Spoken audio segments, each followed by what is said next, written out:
les quarts de finale et les demi-finales, et assez bizarrement, donc des matchs très intéressants. On ne voit pas de Sud-Américains, donc ça je le signale à Herman. On a vu les Africains et les équipes européennes dans les 4 dernières équipes, ce qui est très intéressant. Ça veut dire aussi que la prestation des jeunes Belges n'était pas si mauvaise que ça. Déjà être présent, c'était pas mal, mais les Espagnols sont très forts, les Allemands sont très forts. Donc une belle compétition, et je pense qu'une compétition qui était intéressante pour trouver du talent. Benoît Tans, vous retenez quoi de cette 5e journée qui s'achève? Moi, je retiens que j'ai eu la chance d'aller faire un match, très bon match. C'était Milan-Séville à Monaco. Et mon après-match, j'ai eu pas mal de difficultés. Heureusement, j'avais un ami qui s'appelait Stéphane Poel. C'est grâce à lui que j'ai pu trouver une table dans un restaurant à Monaco. Ouais, voilà, on se trouve toujours une solution. Citer le nom de Poel, c'est comme un sésame. Ça ouvre toutes les portes. Voilà, l'amitié, c'est quand même beau. Hein. Et Alex Charlier, vous retenez quoi, vous? Peut-être 2 buts de Yulu Matondo avec Roda et 2 buts de Manasseh Ishiaku avec Duisburg.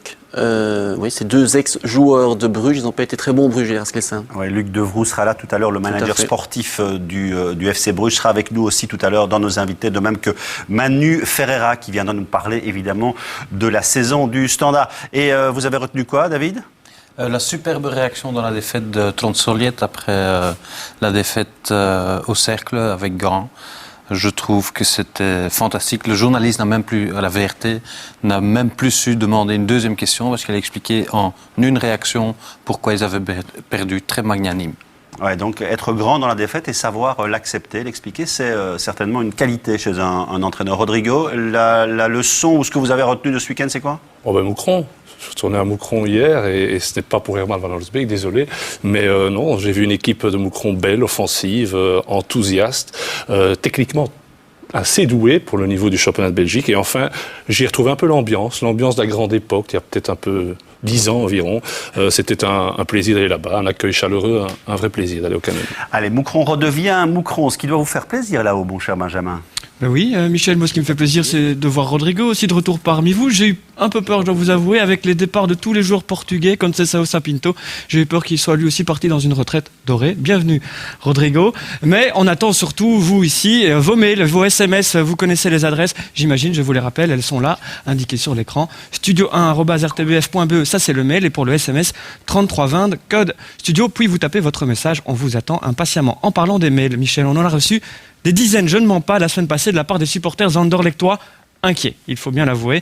En voilà un d'ailleurs qui résume parfaitement l'état d'esprit global de ces supporters anderlechtois. Je m'interroge vraiment sur la politique actuelle du Sporting. Aujourd'hui, le célèbre label mauve ne veut plus rien dire. Rendez-nous le vrai jeu mauve en une touche de balle et pas ce charabia tactique du maître Francky.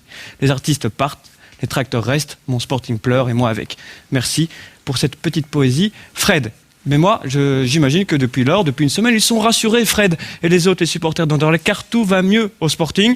Un petit voyage de prévu, un city trip à Vienne, c'est quand même une des plus belles villes européennes. Pas de quoi se plaindre quand même. Tout va bien au Sporting. Mbokani confirme sa bonne fin de saison passée. Roger a donc eu raison de faire plaisir à son petit copain Lucien, qui a dit que les attaquants mauves ne marquaient pas. Et Yakchouk, alors 4 buts déjà, et puis surtout 5 matchs d'affilée sans se blesser. C'est un record pour lui, comme quoi il y a des sports aussi pour Nicolas Frutos du côté d'Anderlecht. Les entraîneurs du Sporting n'aiment pas le spectacle. Et lui alors, Glenn de Boek, qui l'a éduqué? Regardez, même sa chemise est teintée de mauve. Anderlecht ne sort pas de jeunes, j'entends. Bien non, et Lama dans tout ça, il cartonne Lama. Non, et puis c'est une tactique, j'en suis sûr. Anderlecht, se plaint depuis des années de la faiblesse de notre championnat. Alors il est passé à l'action en vendant ou même donnant ses meilleurs éléments dans les clubs de notre championnat, histoire d'équilibrer tout ça. Ils ont juste gardé Walter car ils n'ont pas envie que le titre dans le championnat de réserve leur échappe. C'est important. Merci Roger, Herman et les autres pour le suspense qui promet tout au long de l'année. Un dernier mail quand même, il est véridique. Là aussi, une demande même d'un de vos supporters. Vu ce qui nous est proposé depuis 2 ans maintenant, c'est pour quand la diminution du prix des abonnements? C'est pas moi, c'est un de vos supporters.